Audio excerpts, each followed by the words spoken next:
What is up, basketball fans? Welcome to another live edition of the NBA Outlet. I'm your host, Nick Fay. With me, as always, Kory Waldron, and two special guests today, Jorge, Cantu, and Jay Christian. Guys, obviously a lot has happened in the last 24 hours. How are we feeling? Christmas came early, man. What can you say? Yeah, it was a surprising move. I wasn't even awake when it happened, so I woke up and all the news were like boom, boom, boom, and I was like, wait, what? So it was crazy, and that's what we're here for. Yeah, I mean, we had an earthquake, we had Kawhi decision, we had Paul George traded. Like, let's give somebody a break. But yeah, I woke up to like 40 notifications, and I saw the Paul George signing before trading before the Kawhi signing. So I was like, oh wow, I was like, the Clippers are definitely gonna get Kawhi now. I was like, oh wait, they got both already. Like, holy shit, here we go. So I have an incredibly bad habit of waking up in the middle of the night eating food. So it happens. I was just gonna wake up for a snack, and then I looked at my phone, and I was like half awake, and I was like, Kawhi to the Clippers, Paul George traded, and then I saw the trade package too, and I was like, what is going on right now? And then I went back to sleep, and then I ended up waking at like 8 o'clock in the morning on a Saturday just so I could think about it. But obviously, we're here to talk, get into it. Obviously, find the NBA Outlet on iTunes, Blog Talk Radio, OTGBasketball.com, Google Play, Dash Radio, and YouTube.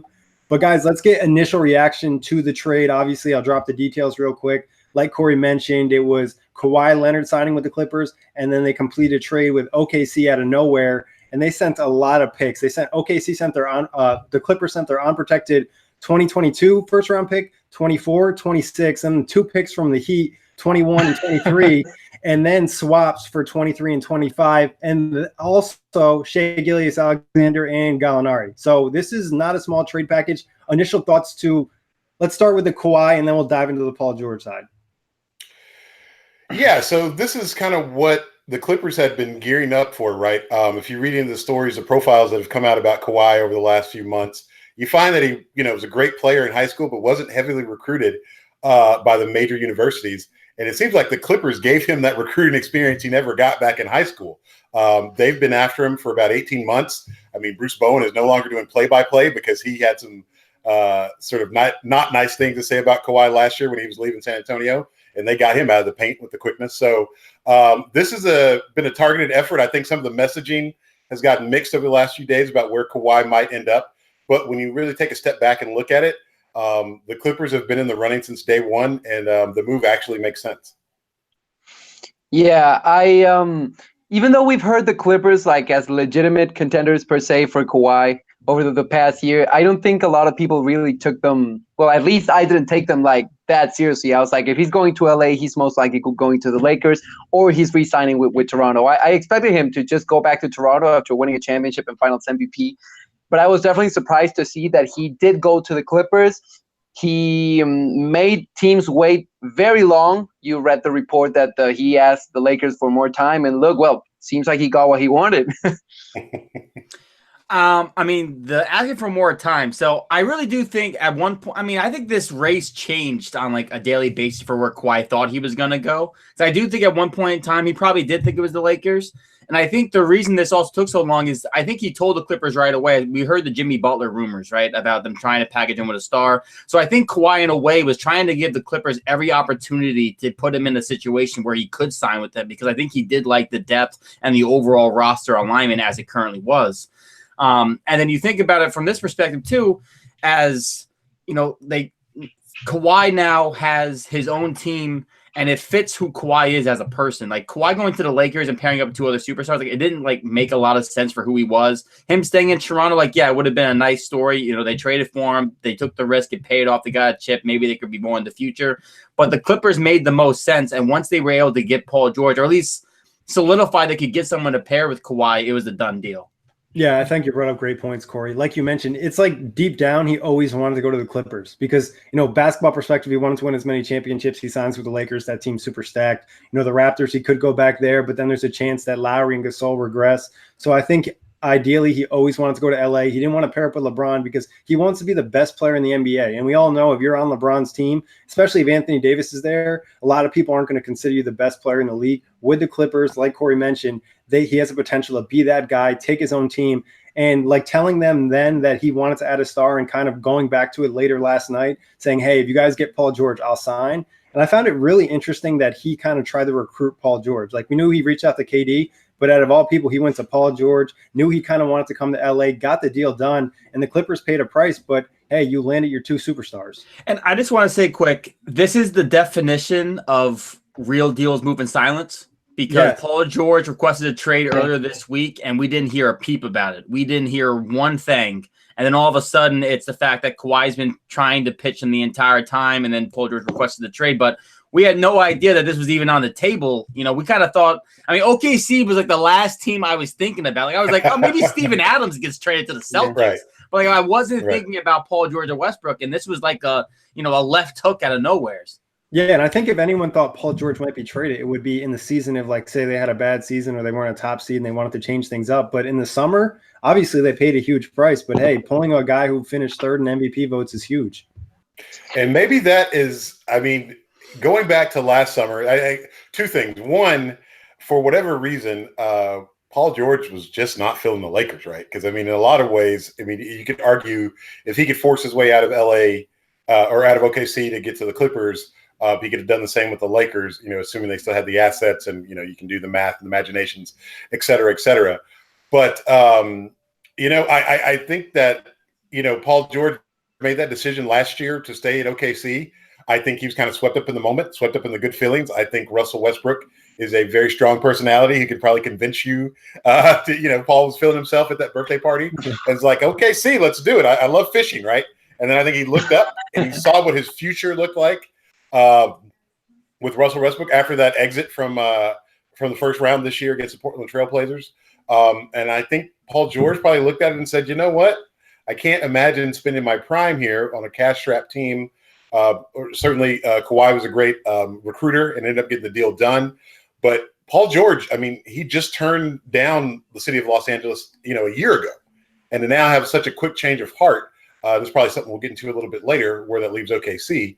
I mean, I think that's also something too that'll probably get swept under this. But Paul George not really seeming to want to be in OKC anymore. You know, about a year and a half. But then I think coming to his senses a bit and saying, you know, for my basketball future, I don't know if Oklahoma City is the right spot for me. No, and I think it makes sense for Paul George to move on because you know how critical I am of Russell Westbrook and, you know, the ceiling he and his teams have in the playoffs have been. Oh, it's been me over a year now saying you can only get so far with Russell Westbrook on your team, especially when he's making this much money because you cannot get him the proper help or pay players the proper amount. And then something else that was very surprising is I didn't know Kawhi had enough leverage to convince Paul George to actually ask for a trade. Like, that's kind of surprising because you look at Kawhi and he doesn't look like a guy that even has friends. Like, you know, like not that type of social person LeBron you see hanging around with all these people, Chris Paul and his friends in the offseason. Kawhi doesn't look like that guy. So the fact that he had enough leverage and he could actually convince a legitimate star. And as you said, just the third place, he finished third place in the MVP voting just this season. The fact that he could convince that type of player to go to, you know, force a trade out of his current situation is huge, and very, very surprising as well. Yeah, and I think, and I tweeted this earlier this morning because obviously when this hit me, I was like, you know, half awake and you're trying to like piece it all together. This is now the second time that Paul George has set a standard, right? He was the first guy to push his way out of a small market saying, you're gonna lose me for nothing if you don't trade me. And now he's one of the first guys who got the max with OKC, and then a year later leveraged himself to get out after getting the most money he could get on the market with OKC. Right. So I think that's interesting that Paul George is now in 2 different scenarios in a span of 2 years, has really player empowerment 101. I mean, really forced his way into where he wanted to be. And on the Kawhi front, I think because of just who Kawhi's been over the course of the last 2 years and the fact that we saw him kind of coming to place in San Antonio. And then this year, if he says like Paul George, like, I want you to be my right hand, like I want us to be the next Jordan and Pippen of wings or whatever the case may be, you're just going to like go, I think. Because like also, as you mentioned, I think Jay mentioned it, you know, Westbrook does have that edge and ego. And I'm sure this is now the 4 straight years Paul George was eliminated in the first round. Eventually, you're going to get tired of underperforming on the highest level. It's just going to get old. And when you see teams and Kawhi's asking you to team up, you're like, do I want to play with Kawhi or do I want to play with Westbrook? And I think we would all make the decision that Kawhi Leonard would be the better teammate to have. Yeah, I think it makes you think about a couple things. Kawhi's super respected around the league by his peers. Like, you just know that how hard he is. He's Finals MVP, one of the best players in the league. So Paul George obviously is going to respect him. And I also think that there's a possibility that Paul George and Russell Westbrook have talked to OKC about a trade before that all happened, because now the reports are coming out that Westbrook might be traded. I think they kind of looked at the picture and were like, all right, this team just isn't good enough to win a championship or get farther in the playoffs. Like, we don't have the depth. We don't have the money. They tried to move Steven Adams most likely and get some other pieces, and it just couldn't happen. So I think it was OKC realizing it, and then Paul George and Russell Westbrook being like, we're never going to win a championship here. I don't know what Westbrook knew, because Westbrook unfollowed Paul George like 30 minutes after the trade was announced. I feel like Russell Westbrook was a little bit more blindsided than that, because he just, I don't know, like, are we really following guys for if we knew this was out there? I feel like he didn't know. It's tough to say, but the reports came out that said that Westbrook had talked about getting traded like a couple days prior than last night. So interesting. I don't know. I mean, and Westbrook also is a guy who would probably just be pissed off if you didn't want to play with him and you think Kawhi is better, which we all would agree he is. So, I mean, yeah, I guess so. getting over to the actual trade, like, do you guys think that the Clippers gave up too much in the trade, or it's just right because, hey, they're landing two superstars, they're going to be relevant. They might even be just as relevant as the Lakers for the next couple of years, and those picks will not turn out to be anything crazy if they're this good, other than maybe the 26th pick. Oh, this is an easy one. I'll take this one because I found out because of social media about a week ago, you're really stupid if you give away first picks and you mortgage your future, right? No one does that. Who in the world would do such a thing to give away so many picks when they're for player now? What about the future, right? I mean, that was the narrative when the Los Angeles Lakers did a better deal, by the way. There's so many protections on the Lakers picks compared to, I mean, whatever, if the Clippers somehow were drafting first in the draft for the next 4 to 5 years, OKC would have those picks. The Lakers and Rob Pelinka and all his inexperience, quote unquote, didn't do anything like that. So, of course, I'm being sarcastic. And, of course, I'm really pissed off because Twitter says one thing one day and the next thing the next day. But, I mean, the app is also free. So what can we do? So did they give up too much? No. The story that I tell all the time on Full Access Hoops, or anybody that will listen, my son and I are watching a Rockets game against the Warriors. They put up a graphic of Westbrook, Durant, Ibaka, and Harden all on OKC. And my son looked up and he's like, wait, they were all on the same team? And I was like, yes, they were. And my point is, and I say this all the time in our chats, all of this is very finite, right? If you have a chance to get star players, if you have a chance to win a championship, I had a discussion with someone on Twitter earlier. They're like, well, looking back, would you given up that championship to keep DeRozan and compete, for titles or try to get a championship? Or would you rather just get that one title and lose Kawhi as a one-year rental? And I would say to that, go ask the New York Knicks. It was 1970, the last time they've won, right? Since the Nixon administration. Go ask them if they would take one title since 1972 or whatever it is, or would they compete, air quotes, against the Jordan Bulls in the 90s or compete in the 2000s? So to me, you can never give up too much if you can get stars. If you think in some weird spectrum, some way that some of these picks over the next 4 years are somehow going to be better than Paul George and Kawhi Leonard on the same team, then don't make the move. But obviously, that's not going to be the case. I mean, you're looking at two players that are today destined for the Hall of Fame and can only get better in their prime. You make that deal 10 times out of 10 if it were me. Yeah, so when I first read the report, I thought you gave up 6-round picks for a player because, yeah, we say this, the 6 first-round picks turn into Kawhi and Paul George, but that's actually a simple trade, like getting Paul George, boom, swapping him for 6 picks plus the players and everything. 6 picks is way too much. Is it 5 or 6? I believe it's 5 picks and 2 swaps. And 2 swaps, right? I was thinking it was only 1 swap. So that's 5 first-round picks and 2 swaps. At first, I thought it was too much, but as Jay said, if you're the Clippers, if Kawhi is going to be the best free agent you've acquired in history, you have to do it. I mean, he says, give me help, which makes sense. You already have a couple of young pieces in there that work and couple good more contracts. You have to do it. You don't have any other choice. You have to compete. You have to toughen up against the LAs and, well, not the Warriors anymore, but the type of strong teams in the league right now. And, well, as mentioning the Warriors, as the Warriors go down with Klay's injury and then KD leaving, I think this is a really good chance for any team to jump on any sort of deal that instantly turns them into championship contenders. And that's what the Clippers did here. And I can understand why they probably, they were rushed in time, so they did have to give up all of the first round picks and the swaps. But I mean, at the end, it seems like it's going to work for them. Seems like PG and Kawhi are happy. They have the rest of the team rounded out with decent role players. So they had to do it. No other choice there.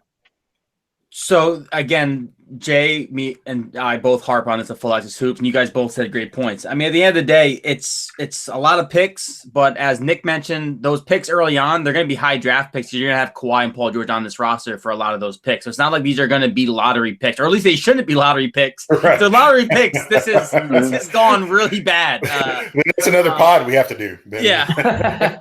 And I think you look at the Clippers and they almost have a safety net because they made the playoffs last year with a lot of the same guys coming back. So even if, let's say, knock on wood, Kawhi were to get hurt and Paul George is your best player with the other players they have, probably still going to be a playoff team, not going to be as high or as competitive. And I think also a safety net, you look in the situation, you have Schmidt, you have Zubac, who you just re-signed, you have Harrell, all relatively young guys. So they kind of make up. Yeah, no, I'm just saying the young guys. So guys. Sorry. Yeah. So you're moving forward and you don't have to worry about them aging too bad. And then you also, like you mentioned, Jorge mentioned, Pat Bev's on a good contract and Lou Will's on a good contract. So this is a deep team. You look at the Lakers, we'll talk about them later. Their team, even if they added Kawhi, was not going to be deep at all. And this is better for Kawhi in the sense that, hey, I can get my load management. There was even question probably went back to Toronto. Is he going to be able to rest as many games this year with Gasol getting older and Lowry getting older? I think this Clippers situation, like we talked about, is just ideal for him. And then they just had to pull the trigger. Now, not only were they competing for other teams to get Kawhi, they were competing with the Lakers. And we know that battle's been going on for years. They want to be just as relevant as them. And this is a major step in that direction. Yeah, and I think if you look at the Clippers setup and their system, it almost just fits Kawhi better, like the way they focus on defense first. Not that the Lakers aren't going to be a solid defensive team. They very well might be. But I think that's clearly like a Showtime Laker team. They're going to be looking to score a lot, where this Clippers team is really going to grind you out. But also now they have so much firepower to really, pack a punch with having Lou off the bench and Paul George and Kawhi in the lineup. And they could go defense heavy, too, with some of the pieces they have. Right. And other thing I'd say, and full disclosure for anyone listening, I am employed by Microsoft, former home of Steve Ballmer. And the guy who was tasked with, leading Microsoft for all the years that he did is the guy that will push the chips to the front of the table and say, let's go win, right? I mean, Steve Ballmer at his time at Microsoft was competing against Apple and all these other tech companies from Silicon Valley coming after his company, right? So that guy, the same guy who has that fire in his belly to compete in such a competitive marketplace, is the same guy that's going to trade draft picks to go get the best team to go head-to-head with the Lakers and Staples Centers. Because, I mean, this is just about the Lakers as much as it is about winning championships. But a person who has that in his DNA is going to do what he has to do to get the team that he needs to win. And I would just say, the other 29 teams should thank Jesus and Adam Silver that there's a salary cap. Because if there was not, this would be a 2K team in Inglewood for the Clippers. But I just want to make that point with who the rest of the league is dealing with in terms of an owner who's motivated to succeed. And I think some credit goes to Jerry West, Lawrence Frank, Doc Rivers for getting some of the situation they're in terms of the salary, but then also getting the extra picks, which they use in this trade, the 2 extra Miami picks. They're not probably making this trade if they don't have those 2 assets to just throw in there. Right. I agree. So anything else we want to touch on in terms of the acquisition? I guess we can look at the Clippers as a team. What is your expectation for them going to the season? Obviously, it dramatically changed from what it's been probably the last 10 years, last 20, for a really long time, right? Ever for the Clippers. I'm the elder statesman on this pod, and I can tell you the Clippers have been living in futility since I was born. Like, the Clippers have not – I mean, you trace it back to Bill Walton breaking his foot when he went to the San Diego Clippers and never playing for them, and then going to Boston and winning a championship in '86, being 6th man of the year. The Clippers have just dwelled in futility for a generation. So this is a new day for them. And I think as a team on the floor, We talked about it earlier about defensively how they'll look. I mean, schematically on the perimeter, you have two of the best wing defenders in the NBA. Patrick Beverley, who is a junkyard dog. I mean, he made Lonzo Ball's professional debut just a pain in the ass that time when Lonzo first came onto the court in his first game as a rookie. So defensively, I like what they could do. Again, offensively, I think they also have enough firepower now to, score against teams. But I think where their bread and butter will be made is having, Kawhi lock down one guy on one side of the floor, Paul George on the other side. It reminds me of early Miami Heat days, as Jorge well knows, when prime LeBron and D Wade on the wings.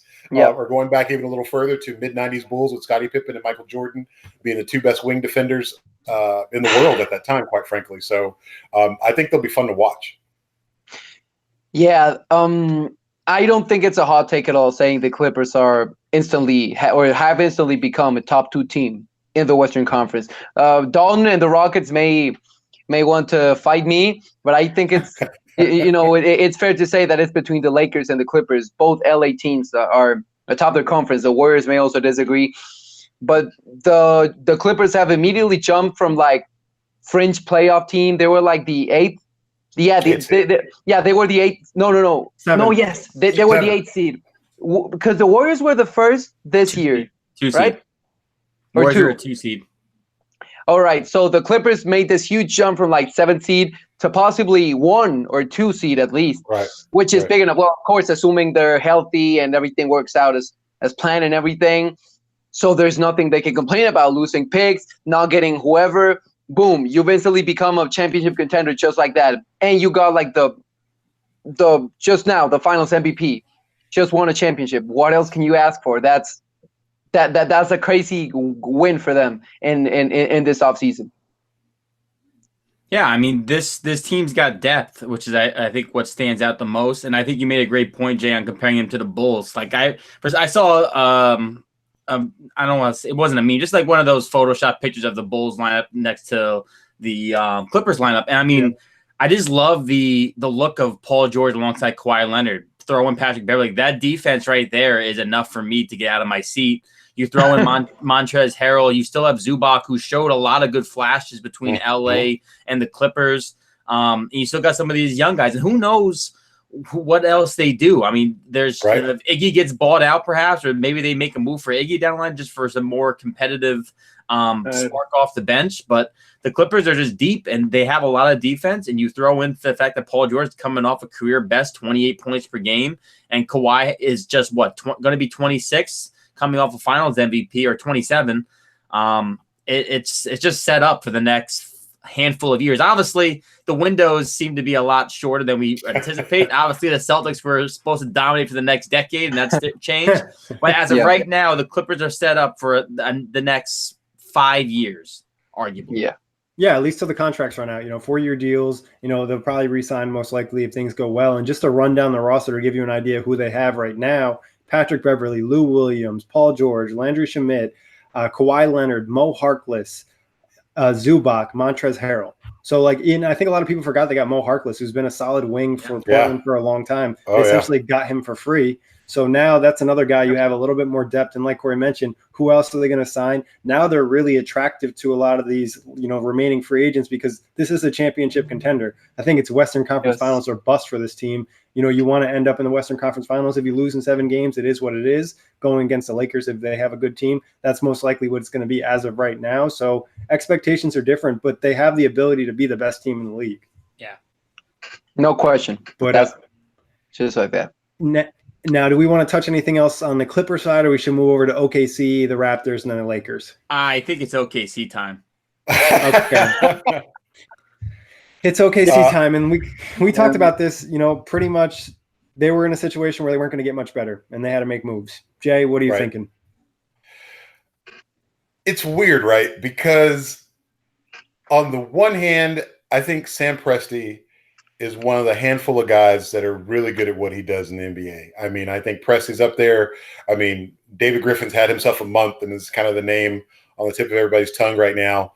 I'm looking at Jorge right now, thinking about what Riles and that group has done in Miami with no cap space. So, I mean, that was impressive in and of itself.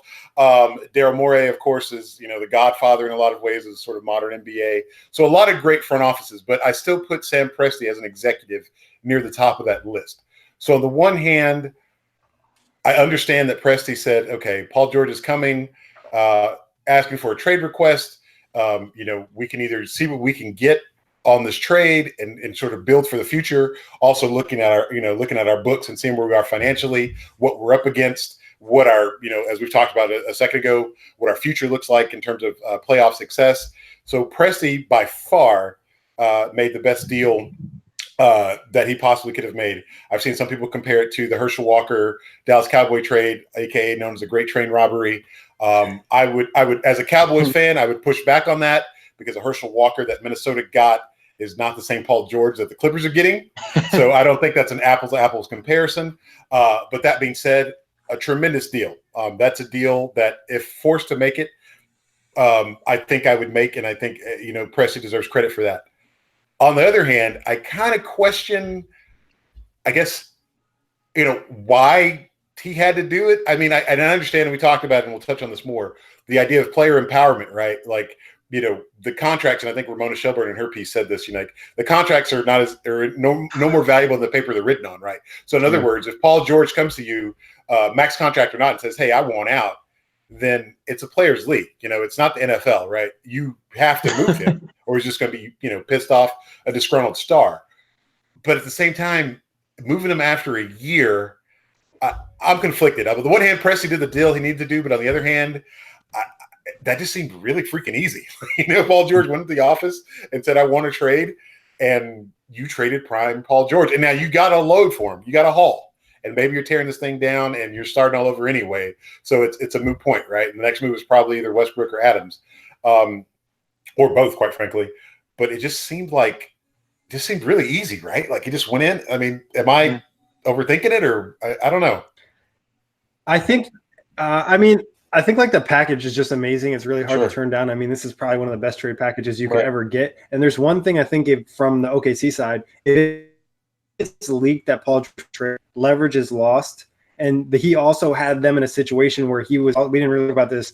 There was a Toronto offer out there too. They were talking to Toronto at the same time. Right. So what Presti was doing was he was leveraging Toronto against the Clippers, and Toronto really didn't even believe that they wanted to trade with them. He was just using them as leverage. So I think he capitalized on the opportunity. And I think the reason it must have been so easy is in the back of his head, he has to think like, this team's not going to championship team. We did what we could, gave them 2 shots. They didn't maintain health. The depth isn't there. I think it might actually be time for a rebuild. Yep. Yeah, I'm pretty sure that's it. You saw it in the Blazers series. The Blazers didn't, talent-wise, I guess some people say they were comparable, but I don't think they really were, assuming Westbrook is this MVP and Paul George is this almost, close to MVP player. And then you have a really good, starting center in Steven Adams, who was going up against the butter cheese and Enes Kanter. On paper, that should have been OKC in 5 or in 6. But then look at what happened. So that's the moment when Sam Presti and the rest of the front office was like, you know what? This team is not going to do it. And it's not surprising to me. I'm once again going to hop on the Russell Westbrook bash train, but it's not surprising to me he's looking to trade him away. It sounds like you're driving it right now, but yes, a little bit. So, but I don't disagree with his idea of just breaking it down, because I mean the fan base can get as mad as they want if he trades Westbrook or if he does whatever to him. But what else are you going to do? Would you rather leave in mediocrity for the next 5 years? And keep, losing in the first round for nothing. So, and we just said it earlier, you cannot turn down. That's pretty much 7. That's really 5, but 7 first-round picks, right? Because they do have the chance to swap for a better option in the other 2 years. How do you turn that down? Right. There are only so many players you wouldn't trade in NBA history. You wouldn't trade for pretty much 7 first-round picks. There are only a handful of them. And I think Paul George isn't one of them. He's a guy that, he's coming to you. He's saying, I want out of here. And a team comes to you and say, we're giving you 7 first-round picks. Well, as I said, 5 plus the 2. We're giving you 7. You have to do it. There's no way you don't do it. And I really think that Sam Presti has done a couple of very smart moves over the last couple of years. despite the signing Westbrook to the contract and everything, which I'm not going to get into. So, and this is just another one of those. I really think that maybe he doesn't even, I don't think he even holds on to all of the picks. He might as well just trade 2 or 3 of them for something else decent. Who knows, right? He's done a pretty good job thus far, and I don't think that the Thunder is done yet. He's going to keep exploring ways to make the team better. And I trust him. I trust him, and this was a really good deal for both him and the Thunder overall with all the picks, and even getting decent players back, a young player in Shai, and I guess decent forward replacement for Paul George and Gallinari. Of course, he's nowhere near, but he can shoot the 3 ball. He had pretty much a career renaissance year this past season with the Clippers, so he did just fine. Consider, all things considered, and the situation he was pretty much backed against the wall in. So to a degree, like I almost like want to know what the scenario is like when Paul George walks in and goes, "I want to be traded," and Sam goes, "I got you for 3 years." Like, I guess you're just gonna have to cry about it. Like I think us and Westbrook can actually do something. So I guess you're gonna have to figure this out. But like, I'm not trading you. I wonder what that looks like. Paul George Day is tomorrow. We'll see you tomorrow, huh? Yeah, right, we'll see you tomorrow. We'll talk about this at the grill. But at the same time, if Paul George demanding the trade. I mean, I think getting Shai Gilgeous-Alexander, too, as a part of this is a nice piece. Yep. We saw some nice flashes from him last year. And that also kind of signifies that Westbrook's on the way out when you get a point guard who I don't really think can fit well with Russell Westbrook personally. You still have Dennis Schroeder on the roster, so you're looking at one of these guys get moved. And I want to forget Raymond Felton, please. Don't forget Felton. Yeah, Felton. So I also think you're looking at this from the perspective of you had these 2 years where you tried to make it work. It didn't work. And I honestly want to say the fact that we knew they made Adams, Schroeder, and Robertson all available this offseason. And I got to believe the fact that they didn't probably get any good offers, that they were like, well, shit, this isn't working how it is. And the second tier guys in our roster that we could move to free up cap to build around Westbrook and Paul George, there's just not any offers there. So for us to actually try and get better and mix this up, we have to move either Paul George or Russell Westbrook or either or maybe both. So I think that's where the decision ultimately led, is after those first couple days where they just couldn't get anything for Adams and Schroeder. So this was the next move on the table. And like you mentioned, Jorge and Jay and Nick, you got 7 picks overall. You got a young prospect. You got Gallinari, who's coming off the books end of this year, I believe. Yeah. So it made sense for OKC in the short term, and now it's depending on if you can move Westbrook. Do you want to move Westbrook, and do you want to go full rebuild? Because that's now the next question, is what do you do with Westbrook? And also, to Jorge's point, I just want to say these picks too, I think it's a great point that these are the kind of picks, you get 7 of them, you package 1 or 2 with Westbrook to help somebody feel okay with taking on that giant contract, and same with Adams. Right. And get something decent in return at the same time. Yeah. I mean, he has options. No, he has no forced move right here, because even if, let's say, he has to keep Westbrook and he can't move him, he has picks now. He can go and get other players. It doesn't necessarily have to be, and he can dump contracts. Like, he has enough picks where he can just be like, we talked about it. Some of the Clipper picks might not be great, probably going to be between 20 and 30, probably more like 25 to 30. And then maybe the late ones will be okay. Hate to say this, Jorge, maybe the ones from the Heat could be okay, depending on what happens. Yeah, they might not be lottery picks, but they might be, early 20s or whatever it might be, late teens, something like that. Yeah, definitely. So you could flip those, and you could always maybe get a guy like Kevin Love or something if you wanted to. Like, there's different options out there, or we could go the full rebuild. It's just the question is, who's going to take Westbrook? Like, who's going to take that contract, and how do they value him? Like, I think if you trade a player of his stature, you want a good return, but no one wants to give a return like that when the contract is due so much money, like $40+ million for a player like Russell Westbrook, who did not have a good season last year. Yeah, I think that's funny because I heard, I think it was Bill Simmons was on Stephen A. Smith, I want to say, and he was sort of perplexed by the moves the Knicks had been making. And he made an interesting point, one I hadn't thought of. His point was, he thought the Knicks should have, kept their powder dry in terms of their cap space. Obviously, you have to spend so much of it, right? But his thought was sort of this very scenario, right? That there are going to be players that are going to get moved. There are going to be bad contracts that teams want to come off of. And so the Knicks could have used that cap space to absorb someone like Westbrook. You get a star in the building. Maybe you go for Westbrook. Maybe you make a play for Bradley Beal. Who knows? And so that was just one name that came off the top of my head for who might try to leverage a Westbrook trade. I think Oklahoma City goes full rebuild, try to recreate the magic they did when they got, Durant and Westbrook and Harden and Ibaka under their, under contract, the first time around. I think, they were playing with superstars for a couple of years. Presti did it, give them all the credit in the world for trying to rebuild it on the fly. Doesn't seem like this iteration of the Thunder is working right now. I think OKC kind of falls in the mold of a Utah, maybe an Indiana. No disrespect there, Kory. That you kind of build via the draft, via the trade. I don't know how many stars are necessarily trying to get to Oklahoma City. So I think I don't think you necessarily build around Westbrook. If you can move him, I think you try to move him for more picks or more flexibility on the cap, and just try to reload. It was fun while it lasted, and you go get ready for the next chapter in Oklahoma City Thunder basketball, I think. And I got to just throw in a quick point from one of our listeners in the chat. It makes you think, what did the Clippers offer for Bradley Beal? There was a lot of talk about them being interested in him. And then Washington probably had to turn down a really good offer. I don't know if it's the same as a Paul George level offer, but sorry, I just want to say, we talked about this last week. We don't know, we all concluded that John Wall is probably running the team, right? Because there's no GM in Washington yet, right? So that's a great question from the chat. John Wall is running the team. Otto Porter probably turned down a great deal. Who knows? Who the hell is sitting in that office? I didn't mean to cut you off, Nick, but I'm still operating on the assumption. Anytime I hear some Wizard news, I'm like, shit, no telling who's well, exactly. I think that Billy King is running the front office. Oh gosh. That's what happens though.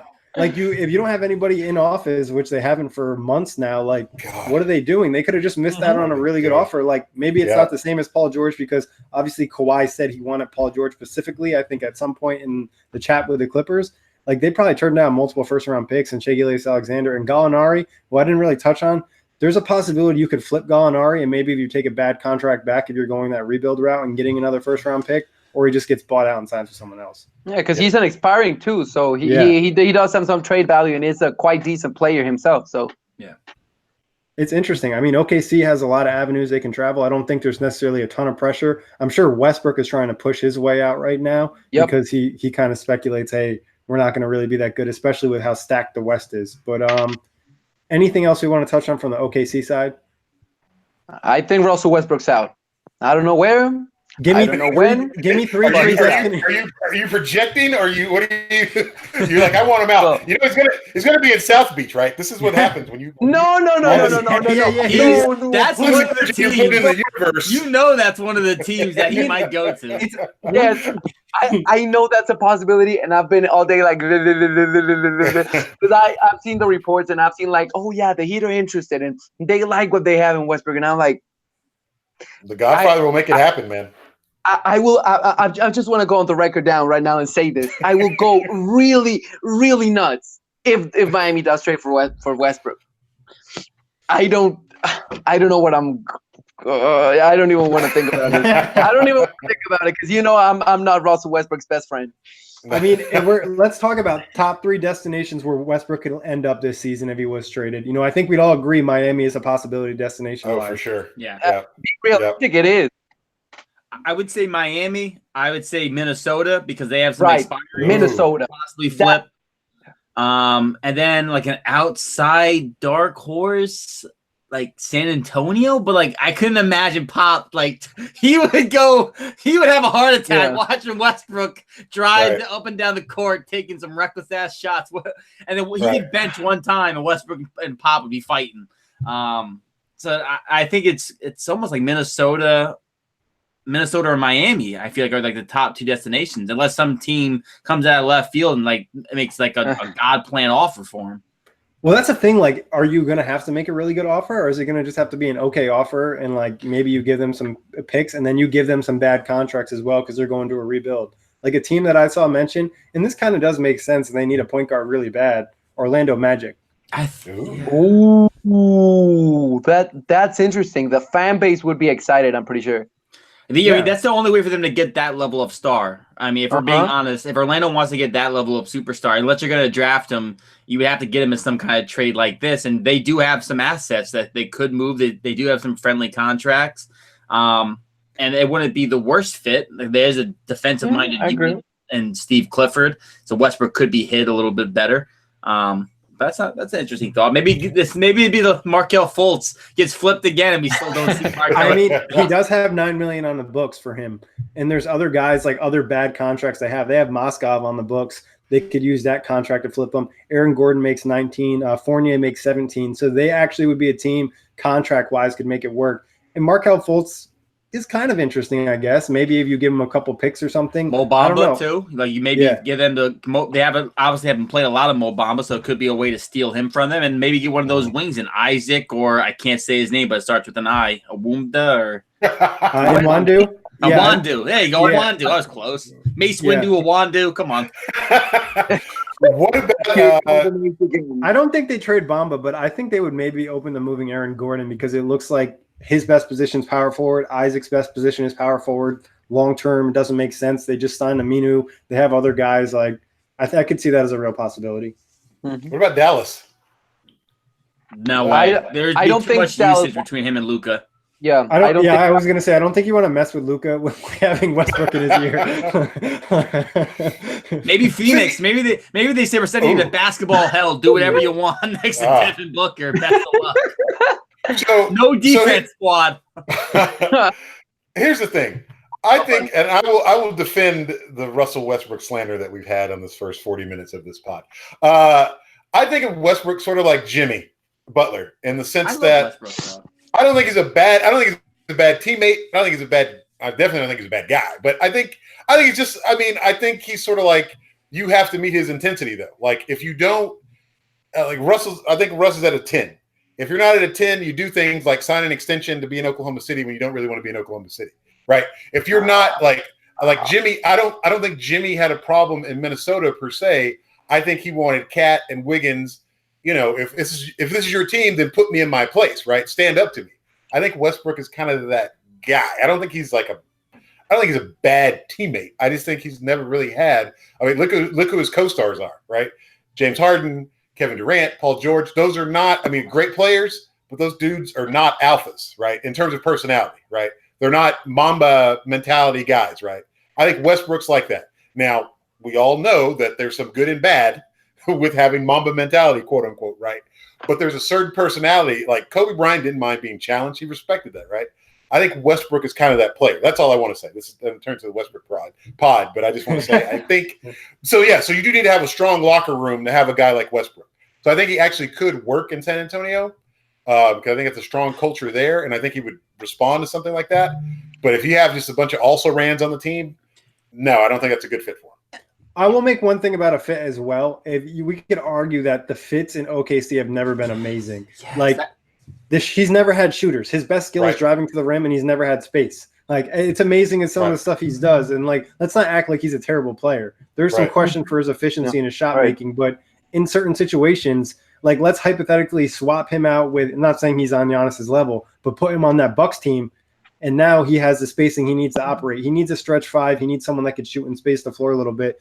Orlando could possibly be that place. Vucevic can stretch out the three-point line, give him a good pick and pop partner. So I think there's a possibility of him going to another situation and being a little bit better. But on the flip side, I think he's had knee surgeries the last 3 seasons, and he's getting past 30. He's going to be making 40+ mil. His best basketball isn't in front of him unless it's an amazing fit. So there's concerns both ways, positive and negative, where he's getting unfair treatment. And then it's also on one side, it's like, okay, some of it's deserved.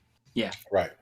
It's going to be hard. Definitely never had the best fit. I think we can agree on that, especially like in the shooter front. I mean, those OKC teams have had like Jeremy Grant as like their second best shooter behind Paul George, possibly. Paul George has pretty much been was their best shooter last year. Like, there's nobody that they really even had a respect in terms of 3-point shooting, and it goes back like even to the fit with KD. Like, he never was an amazing fit with KD just because they didn't find the right chemistry on the court when it was necessary. Like, if you look at them, they could have ran pick and pop, and that would have been deadly for like 10 years, but.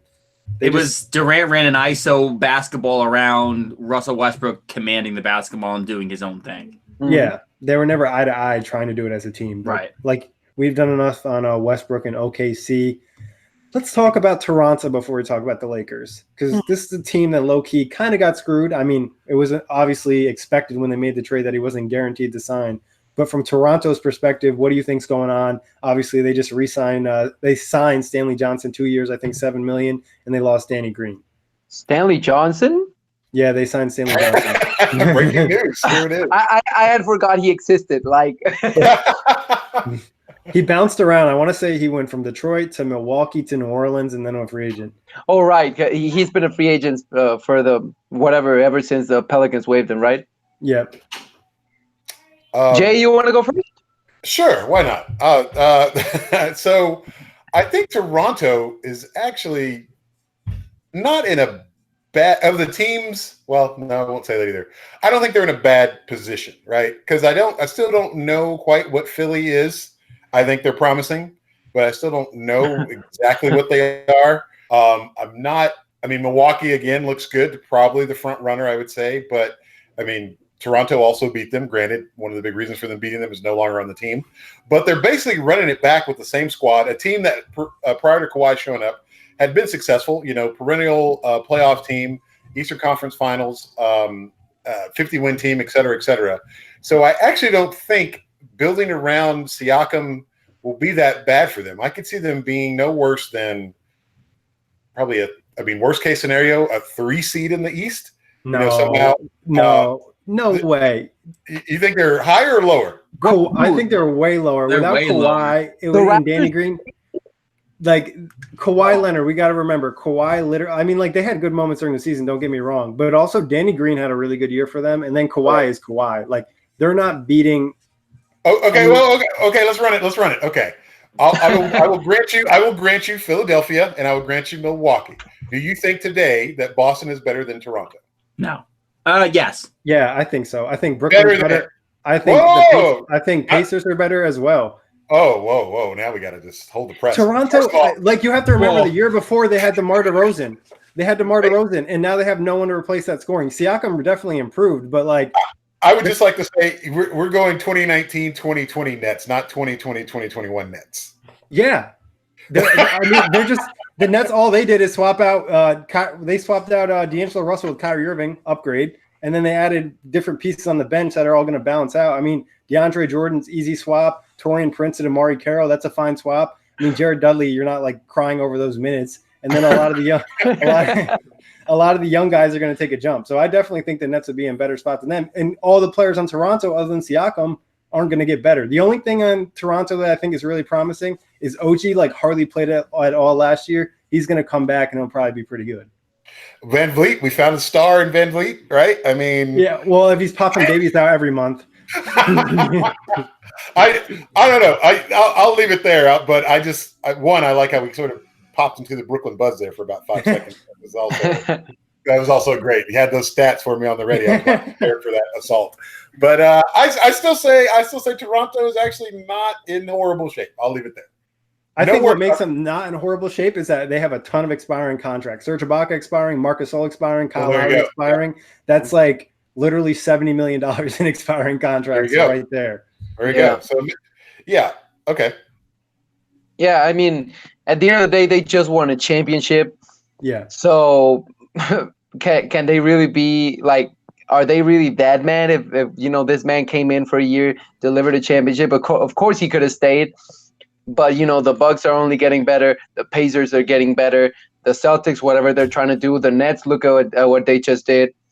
So I don't know, as much as I like to say that they're angry and everything, can they really be angry after just winning a championship? The first one in their history too. So I mean, that's pretty important. Yeah, as you said, they always knew there was a really fair chance that Kawhi was just bouncing after trading for him.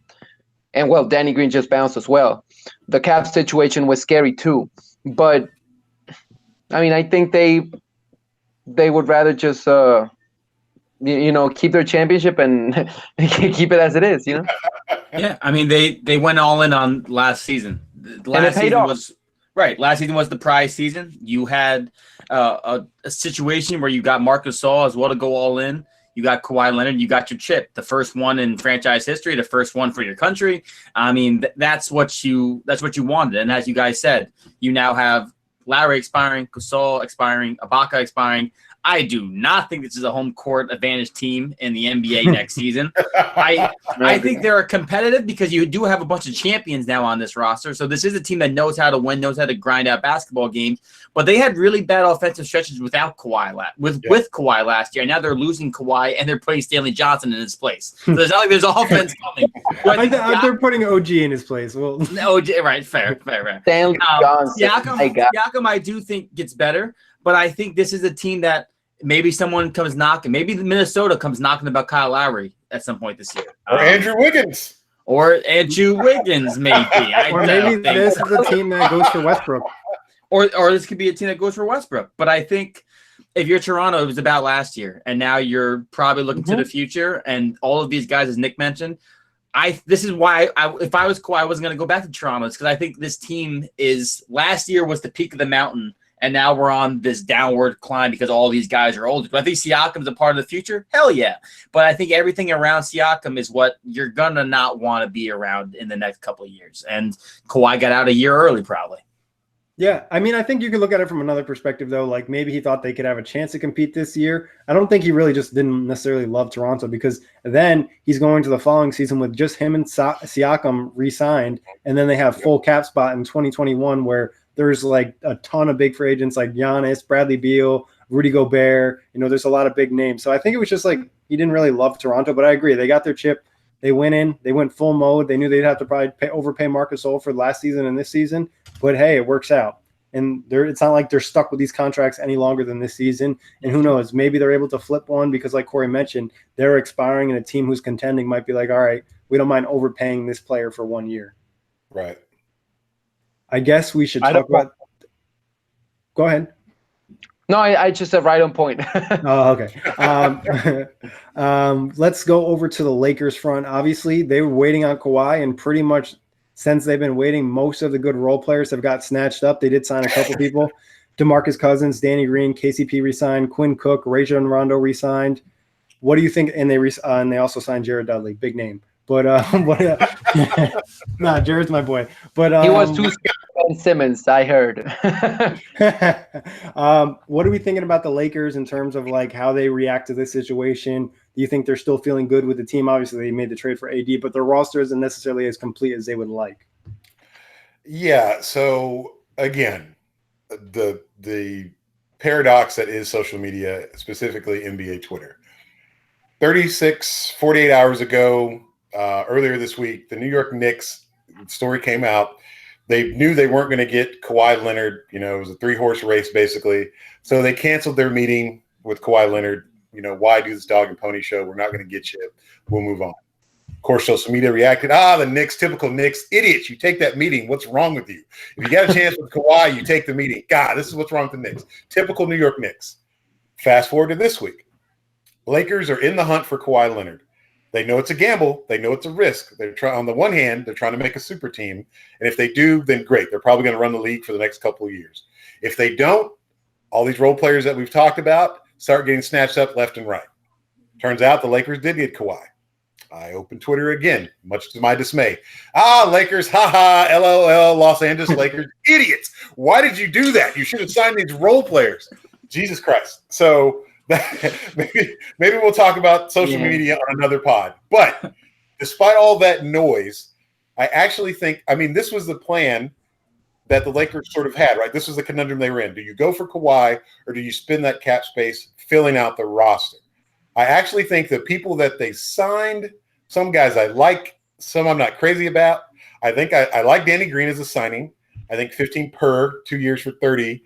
A little rich for my blood, especially when you maybe could have had JJ for 12. Although Danny Green's still a top defender, elite wing defender, I believe. Still can knock down shots, so I think that gives him the advantage over Redick, in my opinion. I think he's maybe a couple years younger. I forget who came first. I think a couple of years. Yeah, so I like Green there, maybe a little high, but I still like it. I like DeMarcus Cousins. I thought that always worked. I thought he and AD played well together in New Orleans. I think DeMarcus is just not healthy right now. I think he showed flashes in the playoffs. I think he's just hadn't had a chance to get right. And I think another offseason will give him a chance to look like the DeMarcus that we're used to seeing. KCP, I think that's just a clutch a clutch, just a dap up, a gentleman's handshake there. That one perplexes me the most, probably. Running back with Rondo, I don't mind as long as he's not getting starting point guard minutes. The point guard position is the one that concerns me the most. I thought McGee was great in spot minutes. He's fine. So this was the approach. I think that's okay. I mean, I think the Lakers missed out on some guys that they could have had on the roles and the bench, but I mean, they pretty much got the guys they were probably going to get, right? I mean, it's because it's the Lakers and it's funny to point and laugh, but I'm fine if I'm them. You got AD, you got LeBron, who's been resting since April, and he's going to be like the best offseason he's had since 2003, right? I think he'll be more than okay. And, I don't think – I mean, you went for Kawhi and you didn't get him. That happens. I mean, shit happens. I don't know. I think they did okay. I mean, some of these signings I don't know about, but, mainly KCP. But the other guys, yeah, I think getting some more help on the point guard front would probably make me feel more comfortable about their team, maybe a little more help inside in the interior. But it's still AD and LeBron. I mean, I'm cool with that. I would take that. Yeah, if you ask me, I think striking out on Kawhi was a blessing in disguise, if we're being honest, because I personally would rather take the depth rather than, going all in on the 3 stars and then, you're risking injury, you're risking whatever, the fit doesn't work out well, whatever. So I think the Lakers were better off just spending the money on these solid role players. Don't forget Quinn Cook, who I really like. I really like Quinn Cook.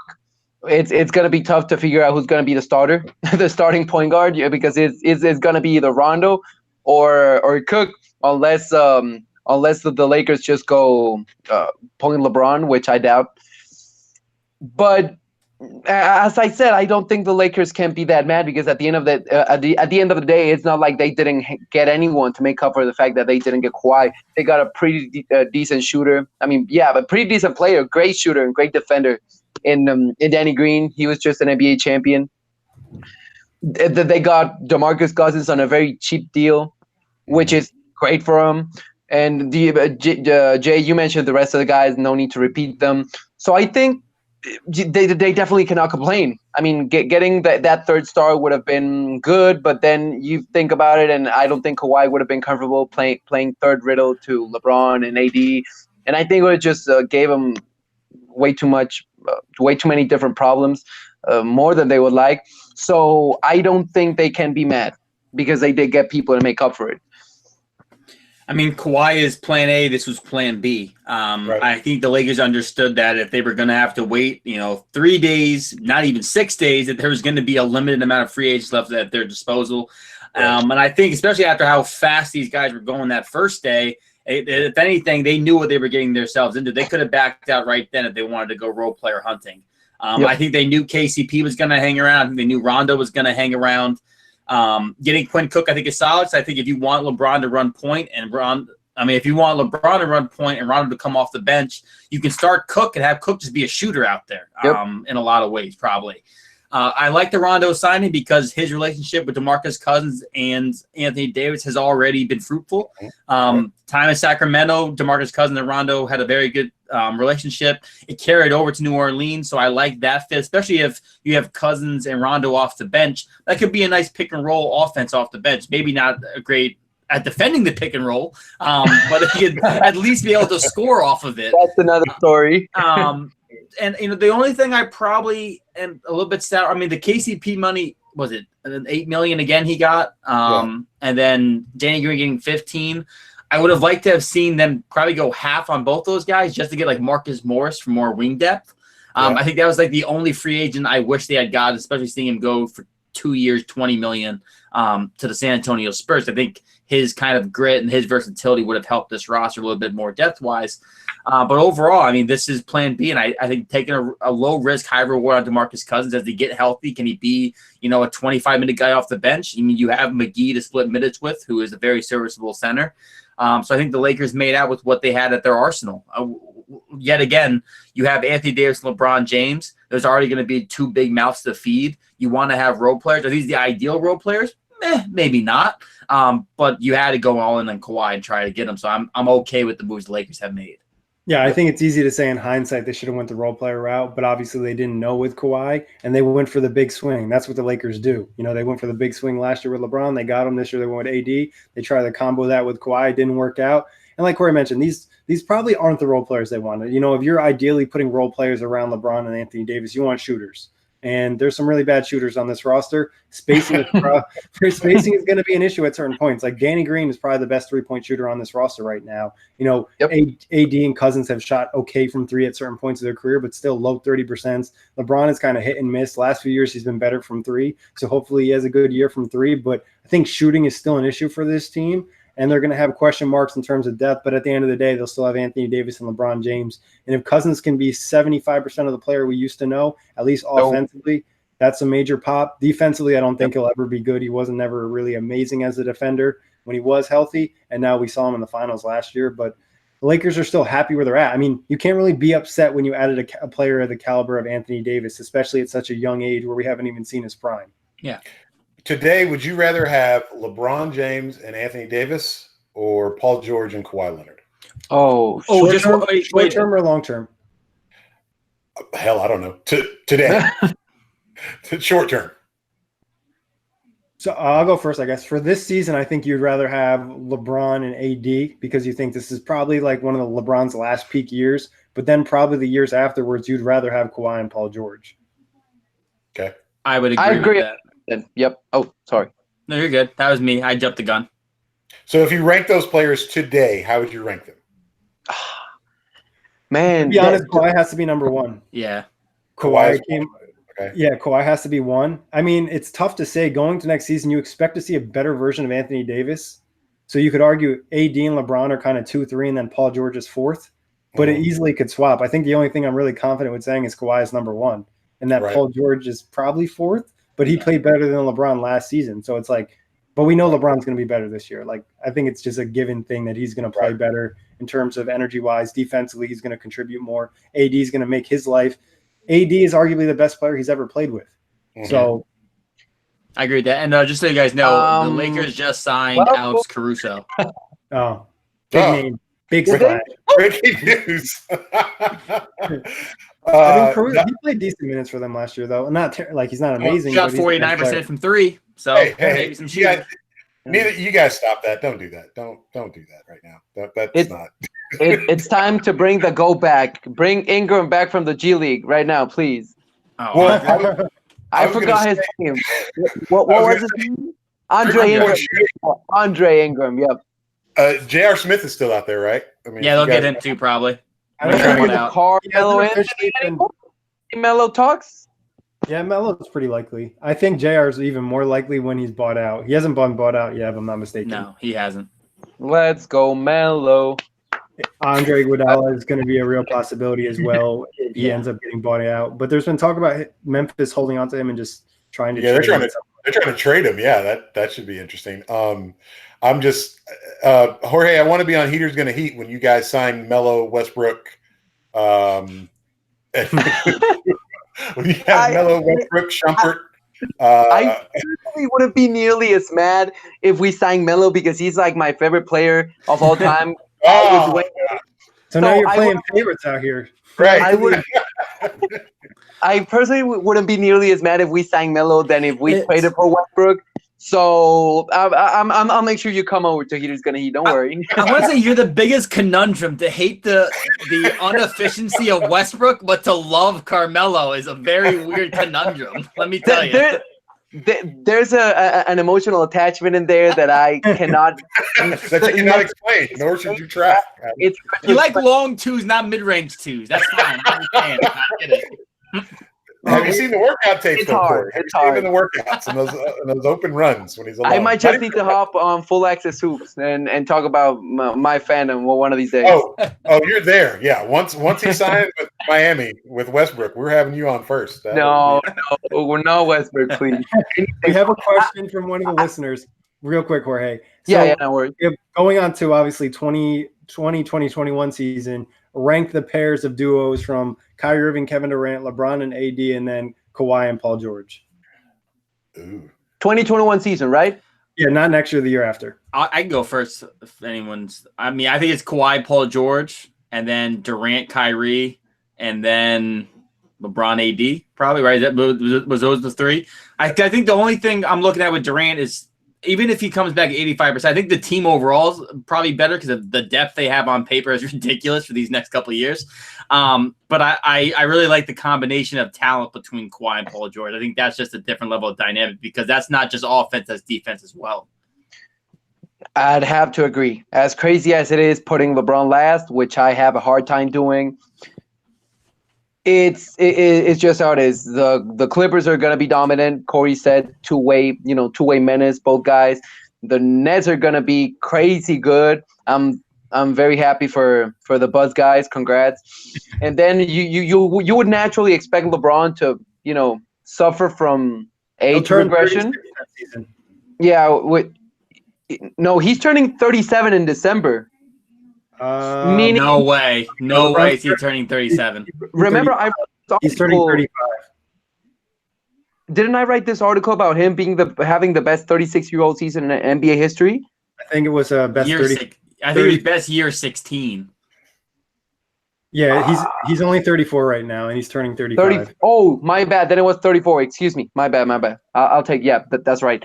So still 36. GOAT. I guess I'll still have to put him third. Well, okay. So I two things. One thing I was thinking about. I kind of am looking at this season for LeBron when Jordan came back, his first full season back, not the half season where they got beat by the Magic, but that year they went 72-10. That Jordan, and I think he was MVP that year. They won 72 games, finals MVP, et cetera, et cetera. I think LeBron's going to have that kind of comeback year. So then my question, then going back to the 2021 question, comparatively, and this is a hard thing for us to try to do, but stick with me here on this existential question. Was Jordan in 96, 97 the best player at the NBA then? Was he still the best player, or was it that thing where we know Michael's the best, but some people were having better individual seasons, so we'll give the MVP to Karl Malone? Because I think about that. I'm thinking of that sort of NBA Jams question we just had a second ago with the pairings, right? Which is the best pairing? And I don't know. Like, I think it was easy to say LeBron actually wasn't the best player in the NBA this season. Like, he wasn't. I think that's fair. Yeah, like he wasn't the best. Like, even if we're going purely off statistics, like I think other guys were just more dominant this season. Would he have been better in the playoffs? We've seen that in the past. The thing is, we really don't know. And to answer your question about the 96, 97 season, I was 4 and I was 5. Years. So are just other people's perspectives. So, yeah, I was 2. I was the whole 2. So I really, I was 4 years removed from being alive, so I cannot talk to that one. You guys are dicks. Yeah. With that said, we are trusting you with your input. So, man, in this podcast, please eliminate us with. Well, no, it's sort of thing that happened with LeBron, right? Very briefly, that Jordan, I think we could all say for a time that, hey, he's still the best player, but there were years, Barkley was the MVP one season, then Malone. And it sort of happened. And then when he was gone playing baseball, then Hakeem Olajuwon wins the MVP. He comes back later and it's Dave Robinson, et cetera, et cetera. We don't have to get into that. But so of those 6, then who's the worst player in those 3 pairings? Who do you have as 6? Not the worst, but if you rank them 1 through 6, forget about 1. Who's 6? Kyrie Irving? Probably Kyrie. It's probably Kyrie or LeBron. Like, it's tough to say what LeBron. No, Kyrie or LeBron? At that point, I mean, LeBron's going to be 36 years old. And he already really can't play defense. I know I hate being the guy to say that, but he's already not a very good defender when it comes to being able to recover off guys that burn him.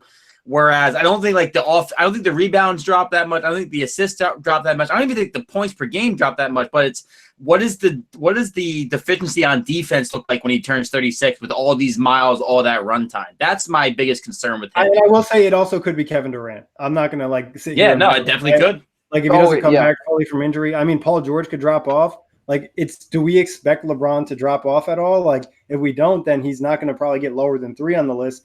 But eventually, age does catch up to everyone, and he has an extreme amount of mileage. Like, we're talking he got a big rest. MJ got years off. Like, he retired for a bit. Like, people are trying to discredit LeBron for that. No, LeBron's been playing basketball probably more than MJ, and you know how crazy it is now in the young age in terms of teenagers playing AAU games. He's been racking up miles probably since he's been 14. Like his body is going to eventually at some point. He's not indestructible. We know he spends over $1 million a year on his body, but last year he had the groin injury. There's a possibility that could be something that's re-aggravated again in the future. Knock on wood, I don't want to see it, but he's not a god. At least he hasn't proven that yet. Yeah.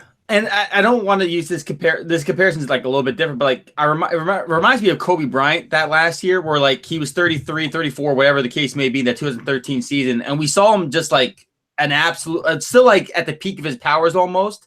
And then the one injury happened, and like that was it for the next 3 years. Like he never was able to never was the same. there. Yeah. Right. And of course, like I'm not saying I think LeBron will get hurt or whatever the case may be, but like there's these moments where you don't think it can be taken away from you, and then all of a sudden it's just taken away.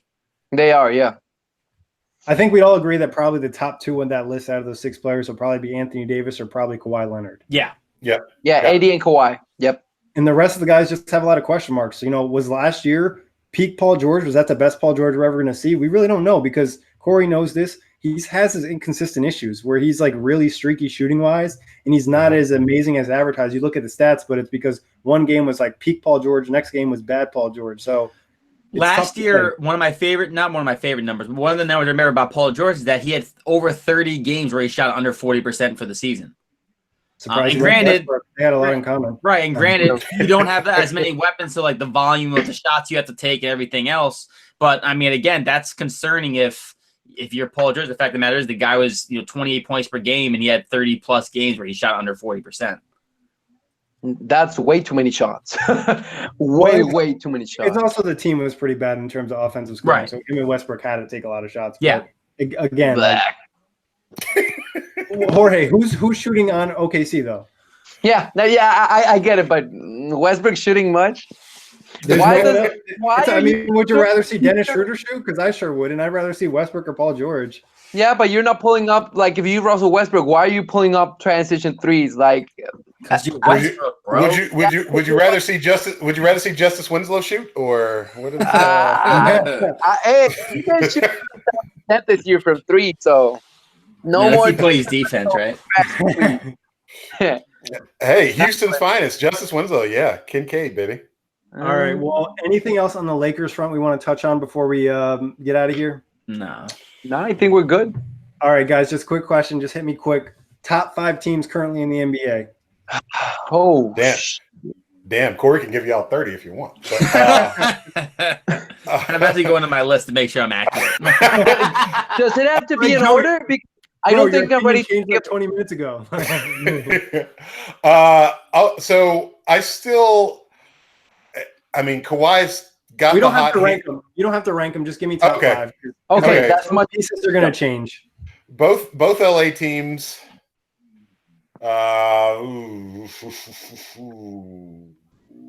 Milwaukee, Utah. Oh, the Jazz.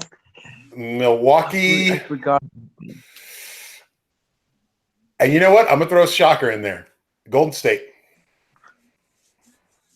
It's not that crazy, to be honest. I don't think it's that crazy because if Clay comes back, like they're getting slept on, and I tell you what, that West Coast swing when someone's going through the Pacific Division, fuck, that is going to suck for some teams. Going through Staples to on a Tuesday, Thursday, ending up in Oracle or the new arena on Saturday, and then just getting out in Sacramento for good measure, and then getting your W in Phoenix, I guess. But yeah, so I'm gonna say Golden State, 2 LA teams, Milwaukee, and Utah. Swap out the Warriors for the Sixers in my list. Nice. Yeah, I got Bucks, Lakers, Clippers, Jazz, and then like I have Sixers today earlier, but like I could easily put the Nuggets in there. I just think the Nuggets. I think the Nuggets have plenty of potential with the fact that they're one of the youngest squads in the NBA, and they made it to the second round finally last year. They have Michael Porter Jr. finally going to probably be healthy. Everyone's saying he's an absolute monster on the court. Millsap's back. I think Denver's going to be quite fine. Yeah, Denver could be pretty close. I think a lot depends on Michael Porter and like the jump that he makes. Obviously, he's already injured. Hopefully, he can get healthy for the season. I have the same one as you guys in terms of both LA teams, Utah, Philly, and then Milwaukee. Philly's the team I'm the least sold on right now. Like, I still need some convincing on how those pieces are going to fit. And then I'm also a little concerned about spacing. And then also playing three really big guys in terms of Joel Embiid, Al Horford, yeah. and Tobias Harris. They're not necessarily fast, and like obviously the NBA is super quick. Yeah, and as I said, I'm worried still about how Ben Simmons operates when he has a lot of half-court players on that roster, and Ben Simmons likes to get out and run. I might have overreacted to the Nuggets thing. Definitely overreacted because they're an easily like a top 6 team or top 7 team. You got Corey angry. You know, I'm very. You know, I'm sometimes very like. Yeah, I don't. You jumped the gun. You know, You're very emotional, Jorge. Is that what you're trying to tell me? Very might be a bit too little. All right, guys, that wraps it up. Excellent show, everybody. Kory, Jorge, Jay, thanks for hopping on. As always, thank everybody for checking us out on YouTube, listening in on the podcast, iTunes, Blog Talk Radio, OTGBasketball.com, Google Play, and Dash Radio. Peace out, Knuckleheads.